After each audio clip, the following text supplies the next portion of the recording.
Hey everybody. I'm gonna get it started. So this is obviously not at our flip that we had planned to do. And unfortunately, we had some unexpected setbacks. And so we've actually decided to pivot and adapt this episode. So I didn't want to bring a non-completed finished house to you. So we're going to actually rebook that one about staging and furnished rentals and all that fun stuff when we can actually get into a property and it's actually ready to go. So we pivoted and adapted. So what are we going to be chatting about this hour? Looks like pivoting and adapting. Basically how we pivot and adapt all the time to make things work. So if you guys have ever experienced setbacks, be it in life or be it at your job or be it at your business, I know there's a lot of real estate investor friends we have. It's just kind of the way the game goes. You can't predict what's going to happen. You've got a lot of people, you got a lot of moving parts. There's a lot of things out of your control. And so it's interesting to see how different people are able to adapt and work with, rolling with punches per se and whatnot. So yeah, but do we want to start on a lighter note about the caption winner or voting for the caption contest? Sure. Okay, so if anybody follows us on Instagram, you saw that we had Alyssa's awesome screenshot of a funny picture from one of the past Epic Hours, I believe it was. So we actually are going to be giving a $10 Tim Hortons gift card to the person who we think did the best caption. So do we want to take turns reading them or what do we want to do? Sure. Brenda T said, if I have to hold my tongue for much longer, my eyes are going to cross. Kim J says, Rochelle just bought another house.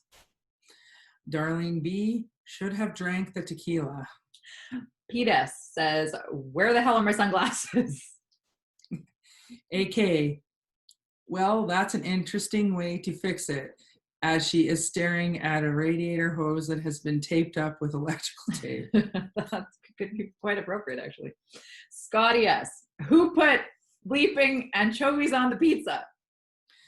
Oh boy. Valuable? Well, that didn't go as planned. Oh well.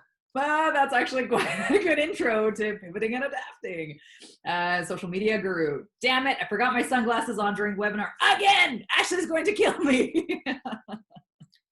Kendra, the moment you realize you forgot to switch from your flip-flops to your steel toes and found out the hard way. All right, so do we get to pick? Is that the thing? Okay, so what are you thinking? Who's your vote for?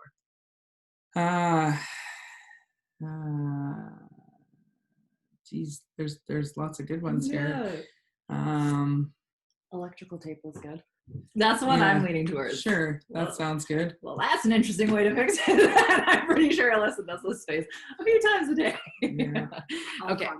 Okay, awesome. So Ashley will contact you and get that Tim cards out to you. But thank you guys all for playing along. We love when people participate and, just are interactive. So again, we do want to interact with you guys. So if you have any questions or comments, please, you've got us for an hour. So feel free to put them on and we would love to be able to be more interactive with these Epic Hours. That's the whole goal of doing them. So yeah, but in the meantime, we'll get back to talking about our setbacks and pivoting and adapting. Another thing though with questions quick, feel free to, pop them onto Facebook or Instagram asking for the next Epic Hour to answer some questions. Maybe you see a posting on our Facebook or Instagram or whatever else we're on and are like, hey, I want a background story or I want more information on this.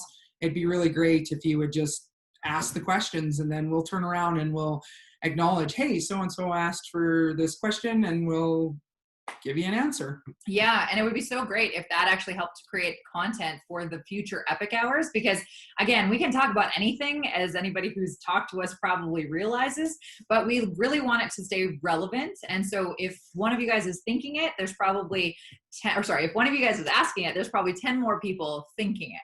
So we just want to be able to bring good quality content for you guys. And it's interesting, too, because we've had some people that have been like, oh, those Epic Hours are awesome. And I'm like, okay, cool. Which is your favorite? What are you liking from it? All that kind of stuff. And of course, you can get access to all the past episodes as well.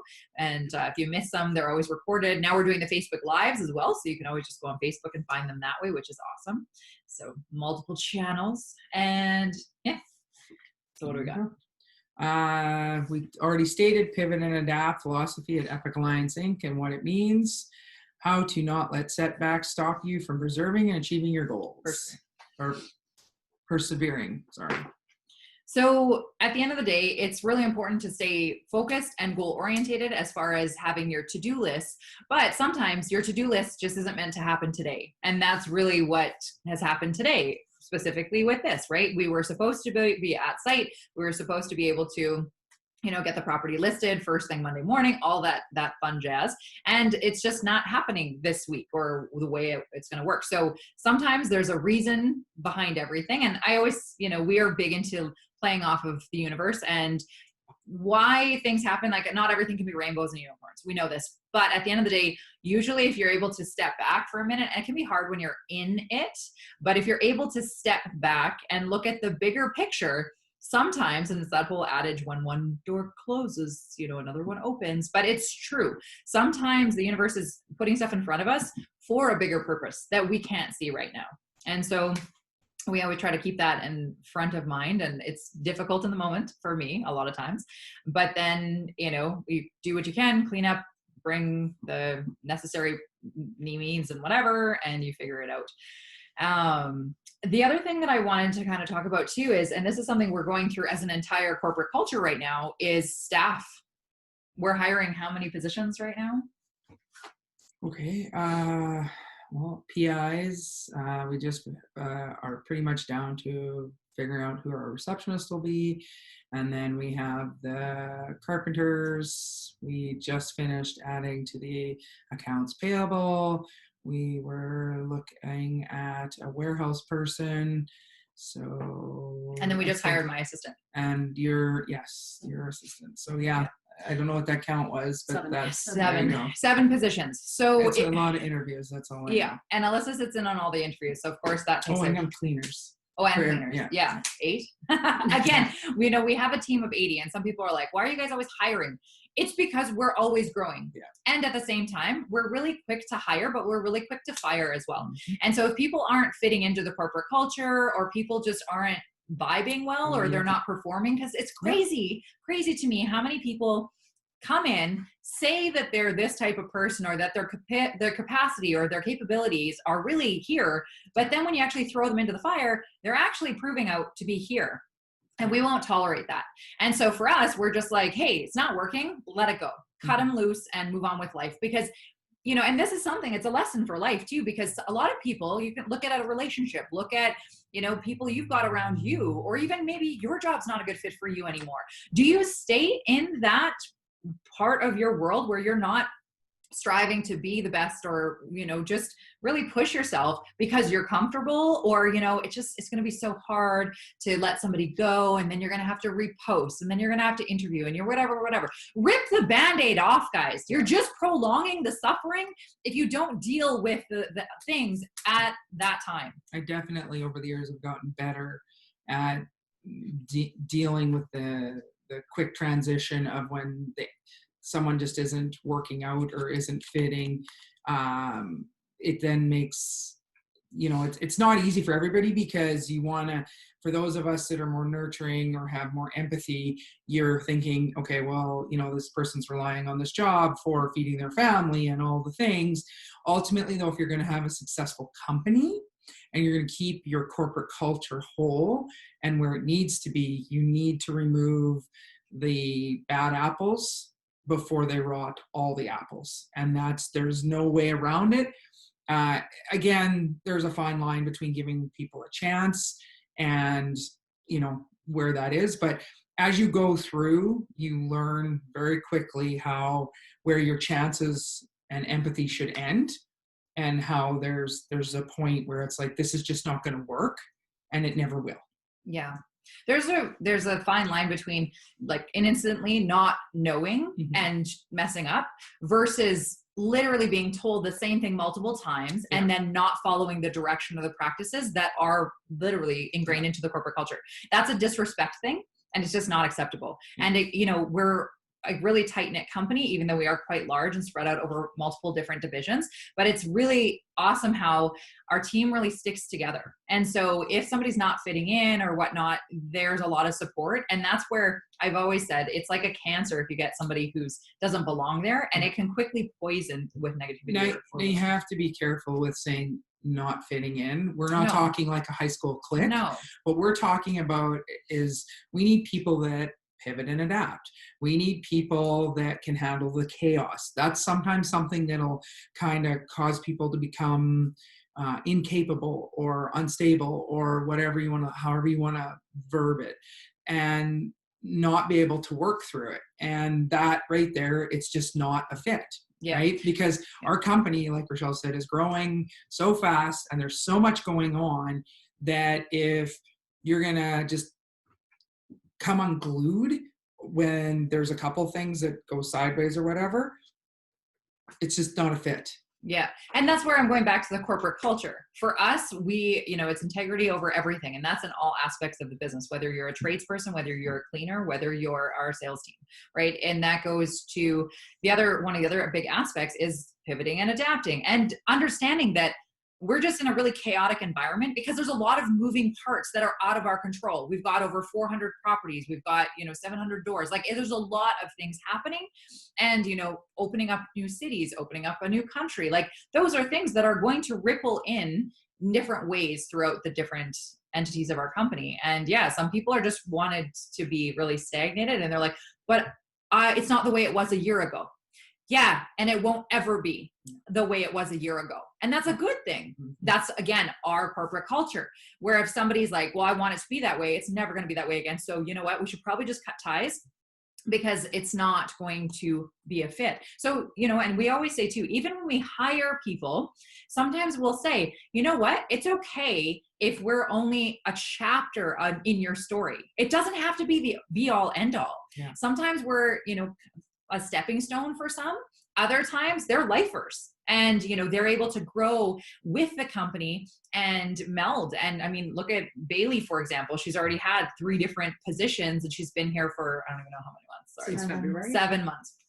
And so, for the right people who they really understand what's happening, and they're like, hey, I see what's missing here. I want to help here, and let's make this happen. And my assistant pieced out the one night and wasn't here. Bailey was so willing to step back into that position. She posted the job. She did the interviews with Alyssa. They found an amazing replacement, and she starts next week. Actually, it was, again, high quality problems. They found 2 amazing people, and we had such a hard time deciding between both. We actually offered them both jobs, right? And so some people are like, well, you can't do that. I'm like, well, we just did. So therefore you can, right? So again, like, be careful of your limiting beliefs and your own mindset. Again, it comes down to everything's a mindset. And for us, we are big believers in attract what you want, attract your tribe, all of, be your vibe, whatever you want to say it. But that's a big thing. So am I shocked that we found 2 really great candidates? No. And, we talked about having a secondary position in the next little while anyway. So we just pivoted and adapted. So we have a couple comments. We appreciate you guys. So Kim says, wow, you guys are kicking it. And then Angie says, proud of you. So thank you. And then Mike Jackson says, that's why I enjoy working with this company. Love the chaos.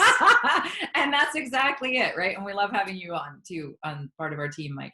And it's just finding people who really just thrive in being part of something really big. And, without all of our individual people, we would not be able to do what we do. So we appreciate that. For sure. So the next point we got here is don't dwell on the past, take action and move forward. Exactly. Fail fast, fail forward, keep moving. Absolutely. Yeah. There's always going to be a way around things or over things or through things. Sometimes it takes a lot of energy in the moment, but at the other side, it'll all work out. We've got a question. Okay. From Daria. Hi girls, I'm just in the beginning to start flipping houses business in Winnipeg. What will be your suggestions to be successful in this business overall? Thanks. Okay. Get a coach. Yeah, that would be a big one. It's definitely, if you're just about to start, definitely either coaches or mentors from, especially if you can find somebody in your area that knows your market. Because if you're going to flip, I don't know a huge amount about Winnipeg, but I know their market is a little bit similar to Saskatoon in that I don't think there's huge amount of appreciation. So you're going to want to make damn sure you know your cap out price points for your neighborhoods, and you're coming in at a buying point where there's going to be enough room for you to make money and cover the spread of repairing the house to make it something. And Stefan's crew is all still out there, Black Card University, and they have a really great hands-on training for their flipping houses. Flipping, yeah. So if that's something you're looking into, by all means, make sure you either work with somebody who knows what they're doing as an apprentice under them, or just pay for the training, because it's a tough gig if you are not fully prepared with everything that may come your way. And watching a couple YouTube videos and reading a couple books is not enough. It's not. We don't ever regret the money we've put into the education. I mean, people look at all the things, they'll come to our office and be like, how are you here? And we're like, because we keep investing in ourselves. Yeah. And for those that don't believe in that, the proof is in the pudding. The people that don't invest in themselves are the ones that typically crash and burn. And those are just the facts. Yeah, we've spent well over 6 figures on personal development, be it for real estate or business or personal growth. Yeah. And that's something that's always going to be slated into the budget. Yeah. And that number will hit 7 figures before you know it. Yeah. Because it's always up leveling. And right now with what everything Alyssa's doing on the back end of the businesses, setting up new corporations and everything, she's had to reach out to people who've already done that. You have to figure out who's done it, who's been there, and where do you want to be? And then go and learn from those people. Because you know what? It's way easier to learn from somebody else's mistakes than it is for you to have to live through them all again. For sure. Yeah. It's even some of them are coaches we've had in the past, and now we're at a point where it's a mentorship, right? I can pick up the phone and ask that question and be like, hey, we're looking into this. Do you know a lawyer that covers off how it looks when you have, your 3-tier corporation and you're adding more to your active side, and how do you get the paperwork to touch your passive side, right? Like there's a lot there, but having that ability, it was worth every penny that we've paid every coach to make it into now a mentorship, so that we can continuously just keep having those moments of like clarity. Because again, it's not about having all the answers, but it is about having enough of a network and enough educators to be able to pick up the phone and get a direction on where to go for the answer. Yeah. And don't reinvent the wheel. None of this stuff is new per se. It's already been done before by someone else. And so at the end of the day, just make sure that you're realistic in what you're doing. So even maybe making yourself a little bit of a business plan if you're just getting started, like feasibly, where are you going to get the funding? Maybe you have your own funding. That's great. Maybe you have to go raise capital. That's a whole other entity. Maybe, how are you going to find the deals? Are you working with wholesalers? Are you working with realtors? Do you know your numbers? How are you going to run all of that? And then when you actually get the property, what are you going to do with it? Are you going to flip it to the open market? Are you going to keep it as rental? Are you going to do the burst strategy? There's a million different ways that you can work with real estate investing, right? Again, some people choose to do like us, where literally we don't use any of our own capital. We go and raise it all. But again, now you've got other input from other investors that want to know, especially on your first one. We know this, right? You have no portfolio. The people that are going to lend the money to you are going to be like, dude, how do I know that you can do this? They're probably going to want a bigger piece of the pie because you haven't proved yourself yet. Just pay the piper. Yeah. Because the ripple effect of making it through that first project will pay back tenfold as long as it's profitable. Yeah. If you go into it half cocked and half knowledge and you lose money, it's going to be that, I'm not saying you can't, people have done it, but it's going to be that much harder to try and gain people's trust and respect to the next project. Yeah. When you're running our numbers, this has been our rule of thumb the whole way through.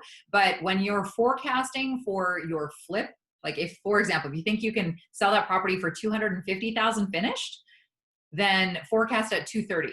Leave yourself a buffer there. So forecast low, because what happens if something happens and the market softens immediately and you have to do a price reduction? You don't want to forecast 250 and then have to sell at 230, right? So forecast your finished project low and your sale price, sorry. And then on the buy side, on your renovation budget, leave yourself a contingency. So the same thing. If you bought the property for 100, you're going to put 50K into it, forecast 70. right? Because even if you don't use the 70, you'll end up with more. You'll end up with more on the front end and more on the back end. And if your numbers still work like that, you should be good to go. Yeah. And the other one, again, not everybody has the same belief, but for us, pay your investor, even if that means you get nothing. Yeah, always. Because at the end of the day, if people's money, and if they're trusting in you to do the job, and you're the one who found the property, ran the project, did the flip, get it sold and all that stuff, and they were just supposed to be the passive money partner, make sure you pay them. Because again, reputation is everything. It's a small world, especially when you talk about real estate investing. There's a lot of shady shit happening behind the scenes with certain people. And it's a really bad thing when you start getting a bad vibe and people start talking about you, knowing full well that your projects don't ever end on time and that you never pay your investors out and you've got judgments on your properties. And, it's just really, really bad. It doesn't matter how big you are. The bigger you are, the harder you could fall if you don't protect your reputation and yourself, what you're doing. So pay your investors every single time. And we have a comment here from Banda Kid. Thank you so much for being so truthful. Thank you for watching. That's really what we're about, right? So we are definitely always going to speak our truth, and we're too much for some people, and that's okay. It's not our people. Okay. We got the next point. Don't reinvent the wheel. Seek advice and learn from successful. Yeah, we already ran into that just naturally. Specific setbacks and scenarios. Finding setbacks inside properties, such as flooding, bad electrical work, mold, etc. So yeah, if you're dealing with houses, you're dealing with all kinds of variables, and there are tons of them you can't even predict. So even when you're coming into flipping houses, it seems daunting at first, but I think that's an area a lot of people, when they get into this industry, they all want to learn how to get other people's money, and they all want to learn how to go buy all the properties, but nobody actually spends the time kind of figuring out what are the issues on properties in your market, right? So this could be anything from, hey, you know what, find a home inspector that's willing to let you shadow them, and go do it. Volunteer your time. Be like, hey, I'll help fill out paperwork or whatever that looks like. Or find a contractor that you can come in and walk around a project and ask questions and really get to know a house. Now, even if you're going to deal with contractor, you're not going to do any of the things on the property. If a contractor comes to you and goes, hey, you know what? The coupler on this piping has now let go and there's water and it's here and here and here. And if you can't even follow that conversation, how are you going to be able to decide what the next step should be, right? So no, I'm not telling you to go out and become a red seal tradesperson, but I am telling you to go out, learn enough about a residential property, if that's what you're into, and that's what I'm speaking about. We're not into commercial or large multifamily units yet. And so when you go look at a property, make sure you can speak, and I say this over and over, the language, okay? If you don't know what a 2x4 is, you should figure that out. If you don't know, grades of paint, like there are all these things, I think you should figure that out. And, every market area will have their issues with housing, even down to neighborhoods. The neighborhoods here in Saskatoon, we know the ones that we don't want to touch that have groundwater issues. We're not buying there because we know there's problems there, right? That's a good one to know. Or you go into that neighborhood knowing that you better put 3 or 4 sump pumps in, right? So that's just one example. In some parts of the world, it's bugs, the different kinds of bugs. We don't suffer from termites. We do have a little odd time problem with carpenter ants, but not super big of a deal. Whereas down, except unless you're Rochelle's house and then they come through the drains and it looks like aliens. Yeah, literally. I had a carpenter ant infestation and called the pest removal guy. And I said, what the hell do I do with this? I have a basement suite, so it wasn't in my space, but it was in the basement suite. And so he came in and I was like, how do they even burrow into my house? He's like, yeah, they just are in the ground. And then when they unhibernate or come out, they look for the path of least resistance. It just happened to be into my house. So again, pivot and adapt, right? So I literally called bug guy in. I was like, but figure this stuff up. I'm not going home till this is dealt with. Came, sprayed. it's they die now. But Yeah. it's, you know, you just don't know what's going to happen day to day. And that's really rare around here, actually. They don't typically bother houses. So again, but you go somewhere, other parts of the country or North America, termites are a huge problem. They can literally, you can go up and walk up to a house and it looks great. And then all of a sudden you open a wall and like there's holes through your studs. Okay, that's a big problem, right? And so again, there's tips and tricks on how to see that stuff around property, but you're not going to learn that unless you actually go look at houses. So even following, if you can befriend a realtor even and follow them and look at properties, and lots of them have good eyes. A good realtor has good eyes for, that eavesdropping situation is bad. That's going to lead to water going into the basement over time. They can even a lot of times guide people on those kinds of scenarios. So that, I think, is definitely something that people don't do when they get into, whether you're buying rental properties, whether you're flipping houses, whether you're doing rent to owns. Yet you should know your market and what are the ailments that could ail your house, period. Yeah, future setbacks on a property. And it's interesting too, because Alyssa was actually looking at eventually hiring somebody to help with the buying and looking at properties and all that other kind of stuff. And so we actually had an interview with somebody who is potentially interested in that position. And at the end of the day, it kind of looks like it's going to be more like an apprenticeship, right? Because how do you train all that stuff? Like Alyssa's got like decades of experience to do with buying houses, flipping houses. So yeah, maybe talk about your first house that you guys, like, they sawed in half and moved and you guys got it back together. Yeah, I think that's, a lot of people don't even know that my first house out on the farm, my ex-husband and I actually found a property that was out in rural Saskatchewan.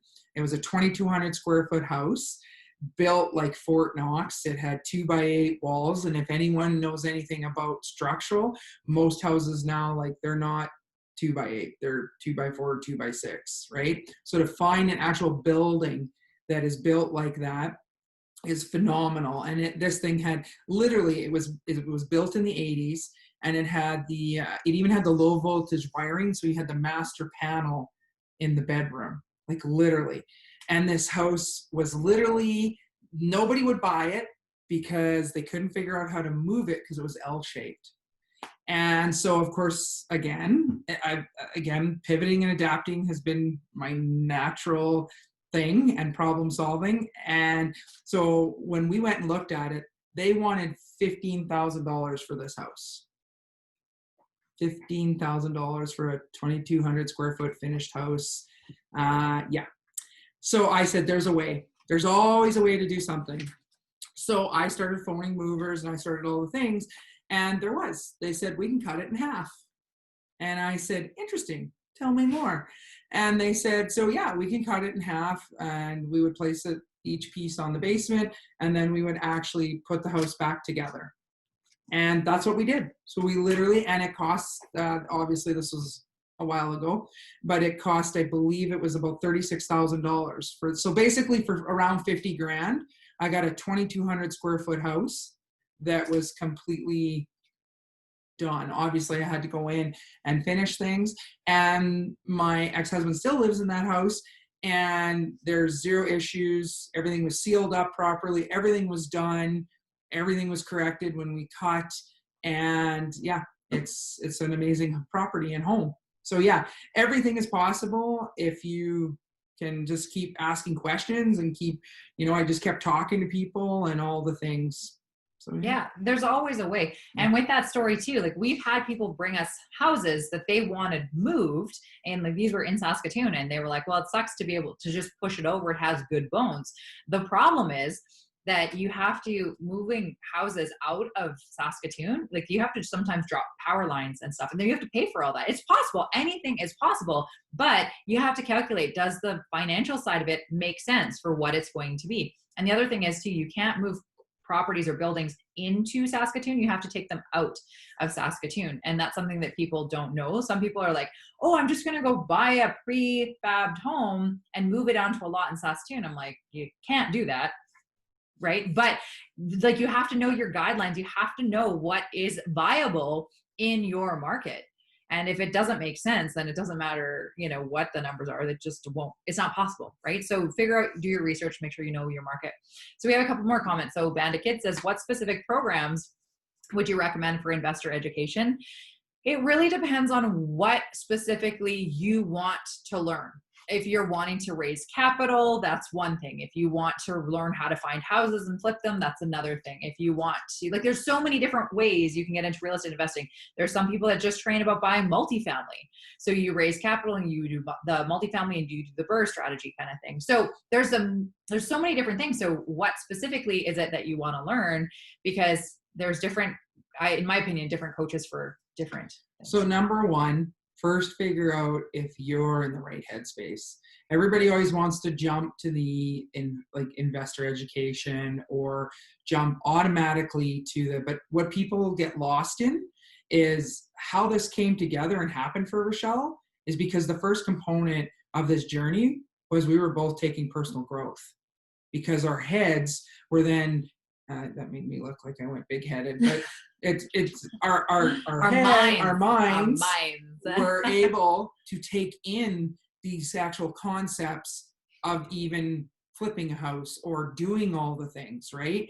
So again, sometimes you might want to step back and go, okay, well, I need to prep myself so that when I'm going to deal with all of these unknowns, because that's honestly what makes or breaks people in the entrepreneurial / real estate flipping whatever world, make or break it. Because if you think you're going to have it all set out and it's just going to be that, well, I wish you well, but it's going to be a ship that's going to sink. Just the facts. Yeah. And we've actually tried working with people, and we learned this lesson earlier on, but where, again, the capacity, a lot of people are like, yeah, I'm going to do all the things and this is going to be great and blah, blah, blah, blah, blah. And I'm like, okay, so realistically, how do you do with very little sleep? Right. And people are like, oh no, I need my sleep. This is probably not going to work out.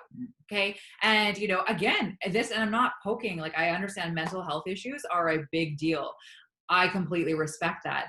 But at the end of the day, if you are somebody who is very heavily anxious, or you are somebody who just can't really cope with things coming out of nowhere and you not having control over everything, don't do this, guys. No, it won't work. It'll be really bad. So just make sure you know yourself and you are completely aware of your capabilities and your capacities. Yeah. Because if you know that you can only handle so much, and then all of a sudden you start getting in and you're like, oh, I got to take on more and more and more and more, something's probably going to snap, and we don't want it to be you. And I'm not saying this is your specific scenario. I'm just saying we've seen it happen. Oh yeah. Over and over and over. Right. So it's a dangerous space to be. So make sure that you literally have all of the things in your life figured out so that you can actually fully immerse into training or learning or apprenticing under somebody else who's already doing it. Right. And if to answer your question on the technical side, honestly, I don't know if you're from Canada. I'm going to just make an assumption there. Number one, look for some education that is Canadian. Okay. There's a lot of companies that come up here and they are out of the States. Yes, the theory will kind of mold or mesh between the two countries, but the reality is the nitty gritty, the pieces that you actually want or need are just not going to be there. We if you knew how many of the traveling groups we sat in and the educators that we, looked into and all of those things, there's a lot of them out there, I'm not going to lie, that are not the best. But honestly, that would be my advice, is find one that has definitely a mentor or coach or a program that is definitely Canadian based. Okay. If you're in Canada, learn the real estate knowledge here. Okay. And then expand into other things. Okay. And again, it still comes back to, like Rochelle said, about figuring out figure out, are you truly active, or are you just thinking passive is more your way of going about it? Okay. Because, great. If you want to be the one that you're okay with no sleep, if you're okay, you have to understand through all of this, the other component, I'm a little different than Rochelle. I've always had a child through all of this. And that in itself is another different world. And I've had to work very, very hard to try and be the things to my child as well as raise the epic child, right? And so again, that is another one. I knew that meant I was going to have to raise an independent child, meaning, you know what, my kid is now 14. He runs his own schedule. He has his own calendar. He sets up, he had a sleepover with his friends here a while ago. He's the one that called all their moms. He's the one that called all their friends. And I just made sure that they had food that day and I was there that day. That's the trade-off. That's one of the things I knew going into this, that was something I was going to have to look at. And I was okay with that. Some people won't be okay with that. Some people want that more hands-on for raising their child. I was okay with raising an independent child and not being there every 5 minutes. Again, neither one is right or wrong. They're just different. It's just what I had to do in order to be able to help Rochelle along this journey and with the company. Yeah, well, and at the other end of it, Alyssa and I have very different personal goals, right? So I've been very vocal about this since day one. We started the company when I was 30. I said, I'll work every single day for the next 10 years to build an empire. So I never have to work another day past my 40s. Guys, it's like a little over 2 years away. And some people say, oh, well, you work too much. You're never going to be able to walk away. I'm like, obviously you don't know me, right? So I've literally given up 10 years of my life. I don't have a personal relationship with, a significant other. I do not have children. I'm not having children. That was just something I decided a long time ago before the business anyway. And I do love my family. But at the end of the day, they know that the business comes first for me. And don't get me wrong. If something happened with my family, I would be there in a heartbeat. But at the end of the day, this is my goals. These are what I'm working on. This is my hustle. And so if somebody's like, oh, well, we're doing this or we're doing that, I'm like, sorry, I have prior commitments. So you have to figure out what makes sense for you, right? The whole reason I'm working as hard as I am is because I'm literally buying my time back, right? How many people get to literally retire at 40? So you can do whatever you want for the rest of your life and you own your time, right? I figured that 10 years was a good trade-off for that because some people work 40 years and they still don't even get that, right? So again, for me, with my mental capacity, I was like, this is it. This is what I'm doing. So you have to figure out what makes sense for you, and then you just have to put it together. But back to this stuff. So yeah, Banda Kid says, thank you. I really appreciate that. So just do your research. And at the end of the day, find out who else has trained from that company. Yes. And get their results before you pay somebody a lot of money. Yeah. The other thing let's be real right there. If you think it's going to be $200 to get this education, stop right there. Yeah. None of these programs, again, for those that have heard our story, our first course was $40,000. If anyone tells you, yeah, just come in and pay $1,500 and you'll get it all, they're lying to you. There's always going to be a cost associated. It's the education around taking this stuff is expensive for good reason. Because if it's people like us, the amount that we put in and gave up in our life to figure it out is 300 times that $40,000, right? And so you're paying for a university course for the most part, right? There are some that are definitely cheaper. Somebody that honestly would be a good person would be, if you want, you can message me and we can talk more, would be somebody like Ross Lytle.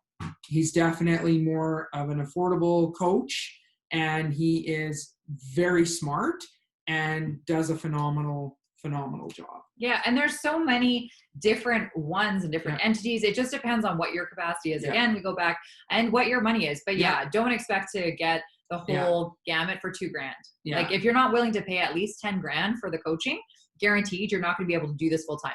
The other thing is too, if you're starting with a limited amount of money, find somebody in your market doing it and apprentice them. Work for free, guys. Yeah. Work for free. And I know some people are going to be like, nobody does that. Well, you know what? People do. Mm-hmm. And if you can even talk somebody who's doing it into taking you under their wing be so appreciative about that, because we won't do that. No. I have no tolerance for people. And I'm like, that's cool that you're going to work for free. You're going to be a pain in my ass, and this is not going to work well. So again, like literally look at what you have to work with.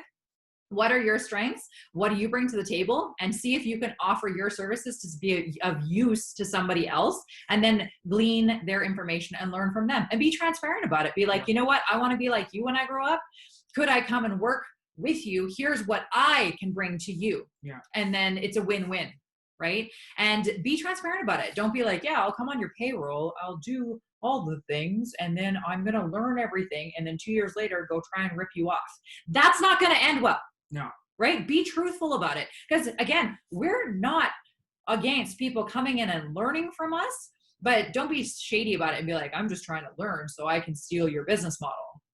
That's unethical. It's not going to work. But like Alyssa has helped somebody get started in flipping houses and mentored them on their first flip. It was something that was out of the box, but again, it was the right people, and they're crushing it as real estate investors right now. Absolutely crushing it. In our town. Yeah. It's great. I talk to them every once in a while and see how they're doing, and they every once in a while reach out and ask questions, and they're amazing people. And actually they're flipping, and now they're buying apartment buildings. So I think it's great. Yeah. I mean, but they were the right people. I knew they had it in them, and they were going to do this. And it was funny because Rochelle was like, well, if you're doing it, you're doing it. It's your thing. I was like, don't and that was fine. And that was fine. And I didn't bother her. And it was, I just, and they learned a lot. And there was a couple things they taught me, which was really cool. I love that. Yeah. And so again, it's making sure you have the right people, you're surrounding yourself with the right people. And again, this couple, they're killing it, but they're also continually educating themselves. Like we've run into them in different countries at different events, because we're all learning at different spectrums from like bigger people. So that I think was super cool. But you have to be willing to continually learn and then keep growing and keep getting better, because there's always people doing bigger, better things than you. And so when you go to an educational course thing and learn and get the price points, don't deflate over it. Make that a goal then. If it's 15 grand to get the education you want, figure out how you're going to do it. Does that mean you quit smoking? Does that mean you stop bar hopping? Well, okay, not many people are bar hopping right now, but whatever. You know what I mean? Drinking. I don't know. Yeah, whatever, right? How are you going to put that together? Get a second job, get a third job, get a fourth job. What does that look like to you? That's what we're talking about. If you can't piece that together. How bad do you want it? Yeah. You obviously can't want it that bad if you're not willing to hustle for it. Yeah. Right? Yeah. Okay, so that's her generation. To me, hustle means a completely different thing. Yeah. So Daria says, can you recommend any resources for where to learn how to do calculations for flipping houses? Thank you so much. You're my stars. Oh, you're sweet. Thank you. So get a coach, guys. Get a coach, guys. Get a coach. If you're looking for just a calculation sheet, it's pretty much. You need help. You do. Yeah. It's not just about calculations. It's so much more. Yeah. Well, okay. Let's call that out.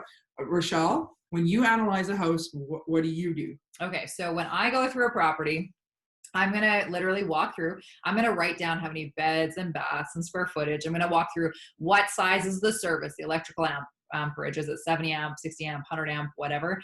And what's the layout of the house? Because again, is it a 1.5 story? Is it a developed basement? Is it not a developed basement? Is it something that has a garage? How big is the yard space? And what does it need for fixing up? What kind of area is it in? What am I going to do with it? Is it going to be a flip to the public? Is it going to be a flip to our rental property for our hassle-free landlord houses? Is it going to be a furnished rental? Is it going to be an Airbnb? Is it going to be a regular rental, unfurnished? Like there's all these different dynamics, which you kind of have to know before you go in, or at least be able to take the notes when you're actually walking a property to see what makes sense.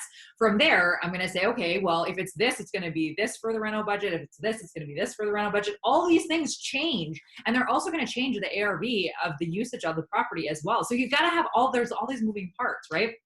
And so at the end of the day, I'm going to make my notes. And then usually for me walking property, I'd be in 5-10 minutes, take my little notes. And then at the end of the day, by the time I walk out of it, I'm going to have a good idea of what I think we pay for it. What's interesting now though, is that I don't look at properties anymore. Rarely ever.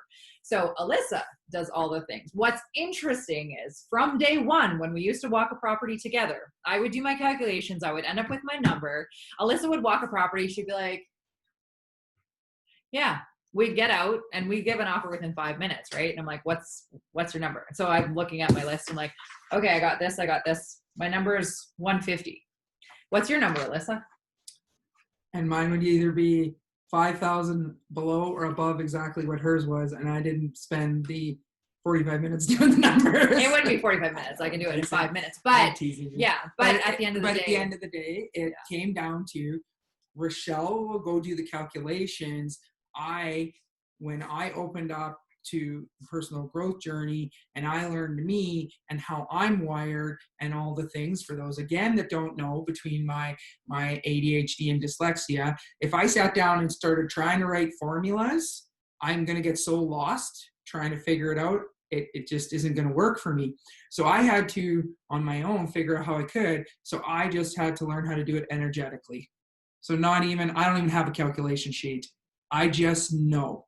So again, that happened because I went and I got coaching and I learned the real estate markets, and I now know enough, obviously, about the houses, but I walk into a house and I get a vibe and I go, this is one that's going to make us money. Nope, this one has bad energy.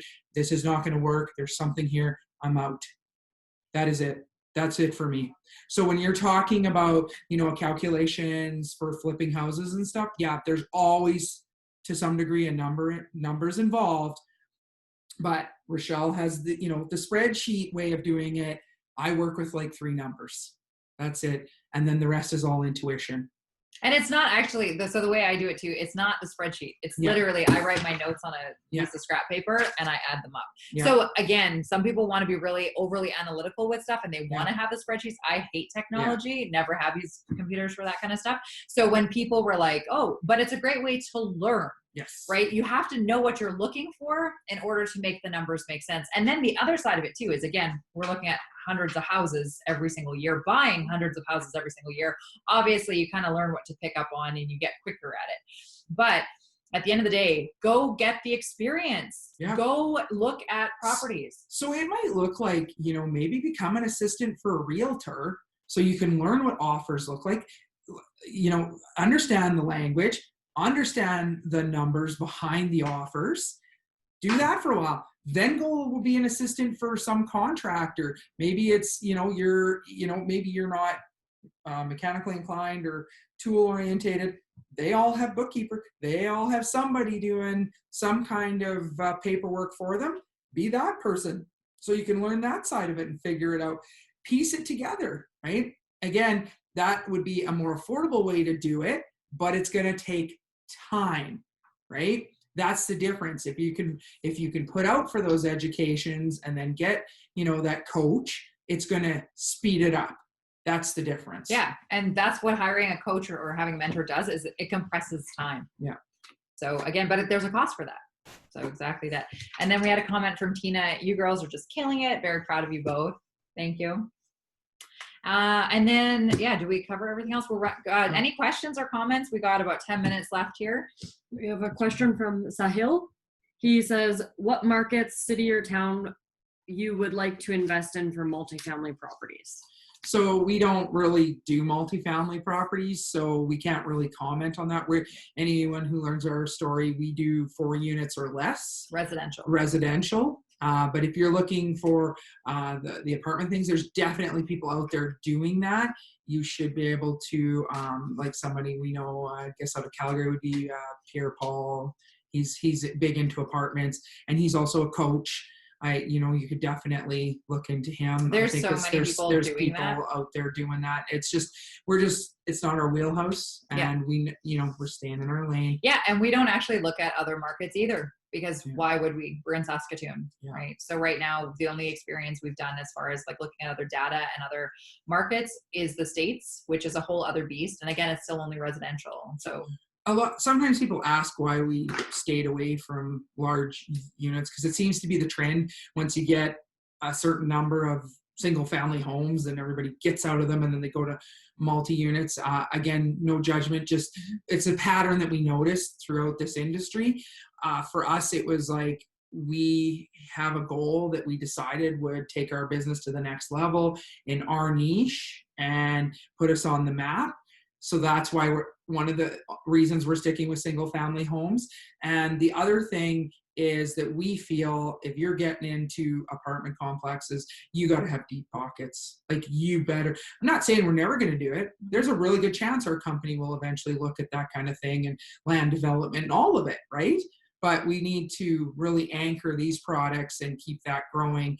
And when we reach our billion, that is our journey, then at that point, that's what we're talking about. We will both look at different things and figure out what that looks like moving forward. But that's the big one for us with commercial and major sized apartments. If you have to empty that entire apartment unit, can you cover the costs of 100 units hemorrhaging, right? That's what you need to look at. And that's why we don't typically look at those right now. Yeah.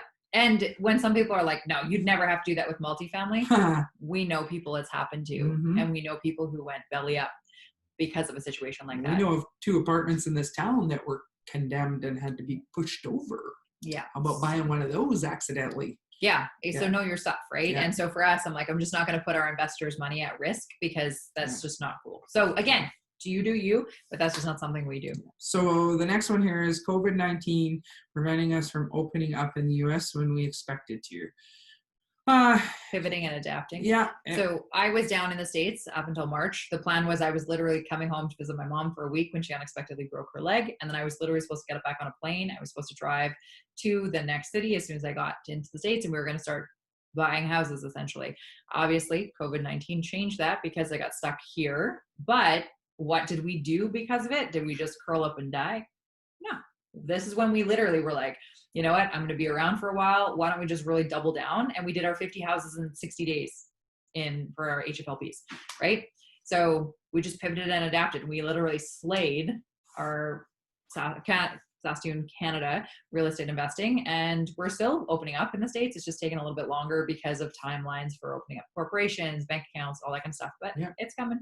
Yeah, we're literally just waiting on one document to come in our mail from the States. The minute we have that, we can open up our account and we will be there.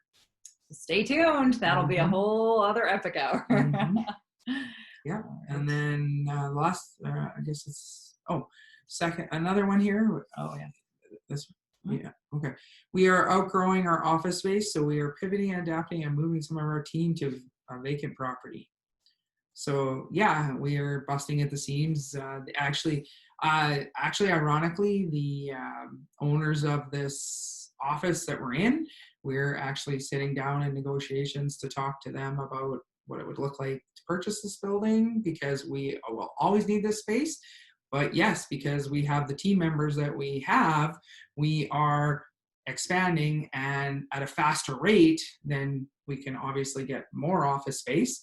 So yeah, we were like, well, when we have almost 450 houses, why not take a couple of those and turn them into office space briefly until we can get things where we need to.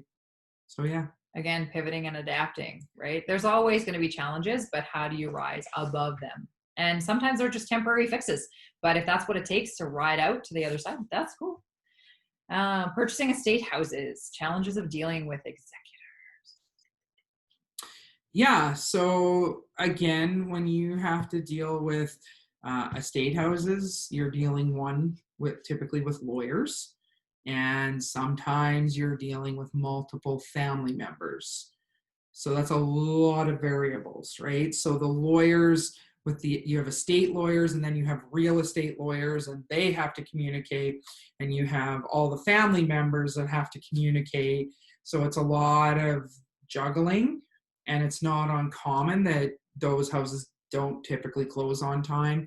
They can typically have to be bumped another 30 days or, sometimes a week or two, just depending on each one.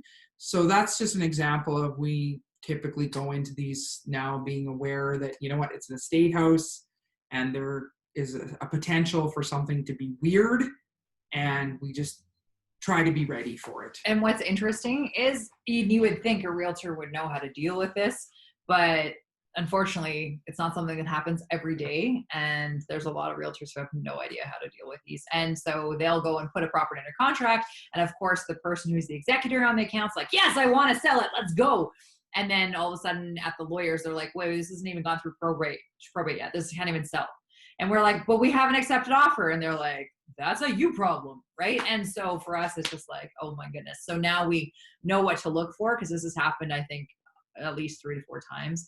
And we're like, okay, back to the drawing board. And so, some of them we've let go because it's just not worth the headache. And then other ones had really good margins. And we're like, let's just keep pushing it out until they get their ducks in a row, right? So you just got to figure out what makes sense and pivot and adapt. Yeah. Yeah, if we're not closing on a property, it's typically something on the, it's always something to do with the other side. Oh yeah. We always close. It's the other side. And yeah, actually another pivot and adapt was the duplex that we tried to buy. Didn't see that coming. Yeah, that was a first. Somebody had a duplex that they put up for sale, and it was, the one side was tenanted, and here the tenant had a lien on the property because of they placed a lien the day before we were supposed to buy it. Yeah. And stating that they had documentation that they had an option to purchase the property. Which is basically a rent to own. Yeah. So yeah, but it's crazy because if they would have placed it 2 days later, it would have not stuck because they would have no longer owned it. But yeah, so you don't know what could happen or what could go wrong. And it's weird, but it doesn't take much to actually file a lien on somebody else's property. It's crazy, but to get them off, you got to involve the lawyers, and it's brutal. So we actually just walked away from it because the tenant was drama, and we were like, you know what? We don't want this kind of energy or this kind of drama. It's just not worth it. Yeah. Once you deal with it and you get them out, call us. We'll buy the property. Yeah. We're still interested. That's the conversation that was had.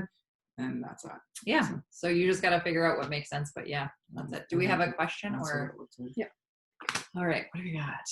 Brian, how would you suggest to those who have little capital to invest into real estate? What is the suggested minimum to invest? So again, those are 2 different questions. Yeah. If you're wanting to invest actively, that's one question. If you're wanting to invest passively, completely another question. Yeah. So there's tons of different ways you could get started, but I don't even know what area you're in. I don't even know what your skill set is. I don't know what your capacity for everything is, because what one person or what my suggestion or our suggestion to one person would be is completely different to another person. So that's something that's really a loaded question. If you want to know for investing with us, with our fund to flip program, that minimum would be about 100, 150. Our hassle free is 25,000 and leveraging capability to mortgage. Now, if you're wanting to, somebody that doesn't have a lot, I can't tell you a lot about things like exempt market investing or syndicate mortgages. But I know some of those types of things do a lot of due diligence, but there are some syndicate groups that do very well and are good people, and, some exempt market people that are good. And I believe some of those are as little as $5,000. So again, you're putting it in real estate. Just make sure you ask a lot of questions, ask them their track record, how many of these have never happened or gone sideways or backwards, because they have to tell you that information, right? So those kinds of things I would definitely look at. But if you're in a market that the house prices are viable for a lower entry point, get a property for 5% down, live in it, whether you renovate to BRRRR it or keep it as a rental property eventually or whatever. But there's other ways to work your way up into properties, but you just got to be open enough to kind of live in the trenches for a while and do a lot of the sweat equity. And again, if you don't know your way around a hammer, that's probably not a good fit for you. Well, and Rochelle, one of her starts was house hacking. She rented out the rooms of her house. She bought one with a little more bedrooms so that she could rent those out. Yeah. And again, that's not why I bought the house. It just happened to have 5 bedrooms. And I was like, this is too much house. I work 80 hours a week, so may as well rent them out. Right. So I was house hacking before that was even a thing, kind of accident, because I was 20 and I was cheap. And I was like, I don't need this much space. Maybe someone else wants to use it. Right. So you got to figure out what makes sense for you. But at the end of the day, I usually would not live in a house that didn't have a suite, because I got used to the rental income coming in, and I don't mind living for very little or free, but you got to figure out what makes sense. So we're going to close up now, but we appreciate you guys being here, and we will see you next week. We don't have the new date and time because we're going to pivot and adapt, and hopefully our house will be ready and we can reconvene with the staging and furnish rental episode next week. So thank you for staying with us, and we hope you have a great day. Stay epic.